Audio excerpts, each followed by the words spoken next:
Patrick Béard, bonjour. Bonjour. Bienvenue au Buzz Média Orange Le Figaro, spécial Forum d'Avignon.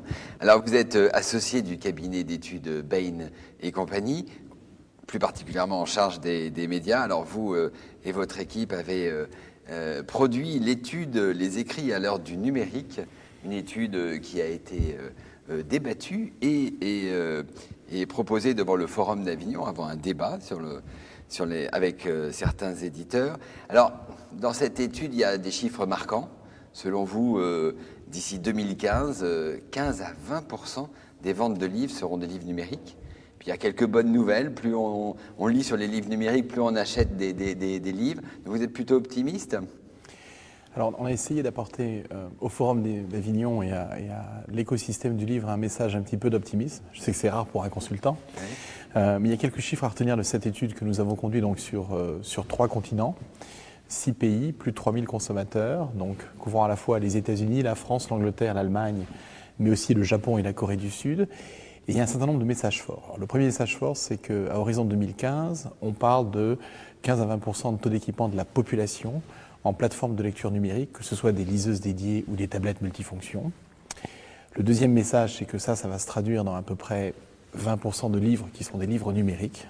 Alors bien évidemment, ça varie entre livres, entre genres littéraires et entre pays. Mais il y a une bonne nouvelle, et elle est d'importance, c'est que pour les gens qui ont déjà acheté une plateforme de lecture numérique, la consommation totale, que ce soit la consommation de livres physiques et de livres numériques, est en augmentation. Alors ça, c'est pour le cadre, le contexte. Hein. 2015, c'est vraiment demain. Ce qui est intéressant dans votre étude, c'est que vous dites que ça change tous les modèles économiques de toute la chaîne de valeur. Les auteurs, qui pourraient avoir plus de pouvoir, ils pourraient toucher directement leurs lecteurs.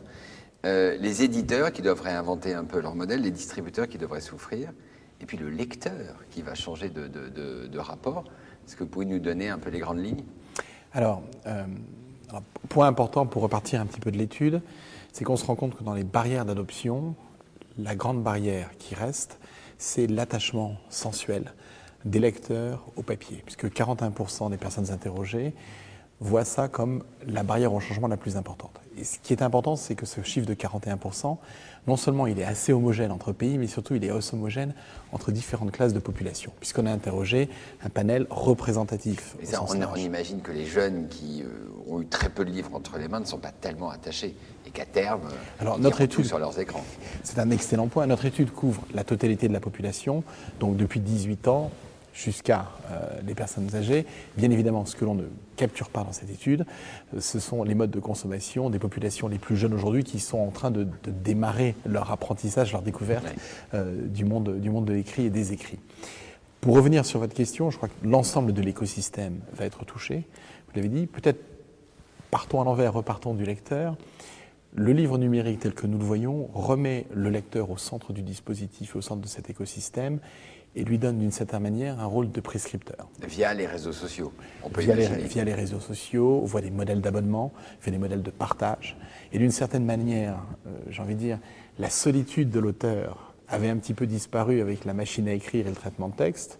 La solitude du lecteur est en train de disparaître avec la capacité de partager, voire même de coécrire en temps réel, un certain nombre de livres. D'une certaine mesure, le livre numérique rétablit la symétrie entre l'auteur et le lecteur. Alors celui qui va souffrir, dans votre étude, c'est le libraire. Alors, il est clair que lorsque 20% des livres passent en numérique, c'est à la fois peu et c'est beaucoup. Alors c'est peu parce qu'il faut le mettre en regard de ce qui s'est passé dans la musique, où nous ne voyons pas chez Bain une transformation de l'industrie telle que l'industrie de la musique. Vous voyez pas un écroulement de l'édition comme il y a eu l'écroulement de la musique. Alors, ça, c'est clair. 15 ans après l'introduction de la musique numérique, on parle aujourd'hui, on vient à peine de passer aux États-Unis la barre des 50%.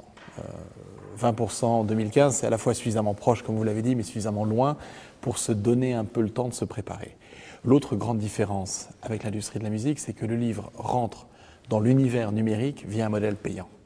Alors que la musique est rentrée dans l'univers numérique via un modèle gratuit. Alors, c'est une très belle transition parce que dans votre étude, vous parlez aussi de la presse qui, en ligne, elle, a cette vision gratuite.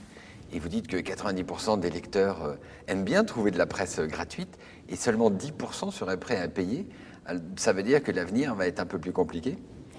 Alors, ce sont deux mondes différents, il y a des dynamiques totalement différentes. Il y a à la fois un message d'appréhension et un message d'espoir. Le message d'appréhension, c'est celui que vous venez de dire, seulement 18% des gens prêts à payer. Ce qui est important, c'est que ça ne change pas lorsqu'on change de plateforme. On a posé la question aux gens qui utilisent la presse sur leur ordinateur, qu'il soit portable ou fixe. Quand ils passent à une plateforme de lecture numérique telle que l'iPad, ça ne change pas leur propension à payer. Et d'ailleurs, ces chiffres sont corroborés par les chiffres qui viennent de sortir du Times, qui montrent que sur 2 millions de lecteurs, il n'y en a que 200 000 qui étaient prêts à payer. Donc ce chiffre de 10%, on y est. Ce qui est important et ce qui est une vraie opportunité, par contre, peut-être pour avoir un petit message d'espoir sur la presse auquel on croit beaucoup chez Bain, c'est que la nouvelle plateforme numérique change les conditions de l'écosystème. Ça donne l'opportunité aux éditeurs de presse d'avoir des produits différents, et c'est avec un produit différent qu'on fera peut-être payer plus le lecteur. Je pense, bien évidemment, et ce n'est pas de la flatterie, au produit du Figaro sur l'iPad. Très bien, alors sur ce message d'espoir, Patrick Bert, je vous remercie et nous nous retrouvons demain pour un nouvel invité. Merci beaucoup. Merci.